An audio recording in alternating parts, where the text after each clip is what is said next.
T20 உலகக்கோப்பைக்கான அட்டவணை அறிவிக்கப்பட்டுள்ள நிலையில் சென்னையில் எந்தெந்த போட்டிகள் நடைபெறுகின்றன என்பதை தற்போது பார்க்கலாம். இந்தியா மற்றும் இலங்கையில் நடைபெற இருக்கும் T20 உலகக்கோப்பை போட்டிகளில் மொத்தம் 7 லீக் போட்டிகள் சென்னையில் நடைபெற உள்ளன. ஆனால் இந்திய அணி விளையாடும் போட்டி சென்னையில் நடைபெறாதது ரசிகர்களுக்கு சற்று ஏமாற்றம் அளிக்கக்கூடியதாக உள்ளது. இருப்பினும் சூப்பர் 8 சுற்றுகளில் ஒரு போட்டி சென்னையில் பிப்ரவரி 26ஆம் தேதி நடைபெற இருக்கிறது.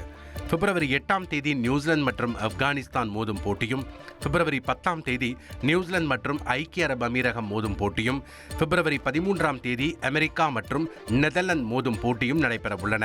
அதேபோல பிப்ரவரி 15ஆம் தேதி அமெரிக்கா மற்றும் நமீபியா மோதும் போட்டியும், பிப்ரவரி 17ஆம் தேதி நியூசிலாந்து மற்றும் கனடா மோதும் போட்டியும், பிப்ரவரி 19ஆம் தேதி ஆப்கானிஸ்தான் மற்றும் கனடா மோதும் போட்டியும் சென்னையில் நடைபெற உள்ளன. பார்வையற்றோர் மகளிர் T20 உலகக்கோப்பையை வென்ற இந்திய அணி வீராங்கனைகள் பெங்களூருவில் கௌரவிக்கப்பட்டனர். கர்நாடக மாநில பாஜக தலைவர் விஷேந்திரா, பாஜக MP PC மோகன் உள்ளிட்டோர் இந்திய வீராங்கனைகளுக்கு தேநீர் விருந்து அளித்தனர்.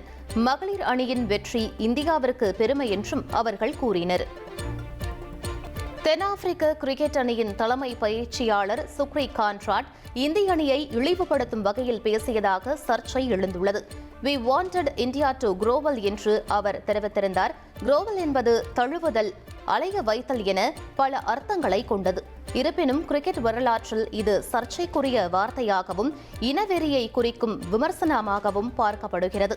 1976இல் England captain Tony Greig West Indies அணியை இதே வார்த்தையை பயன்படுத்தி குறிப்பிட்டது கடும் விமர்சனத்தை ஏற்படுத்தியதும் பிறகு அவர் மன்னிப்பு கோரியதும் குறிப்பிடத்தக்கது. இனி செல்லும் இடமெல்லாம் செய்தி. தந்தை டிவியின் வாட்ஸ்அப் சேனலை ஃபாலோ பண்ணினா செல்லருக்கும் இடமெல்லாம் செய்தி. இதோ QR கோட் இப்பவே ஸ்கேன் பண்ணுங்க, ஃபாலோ பண்ணுங்க.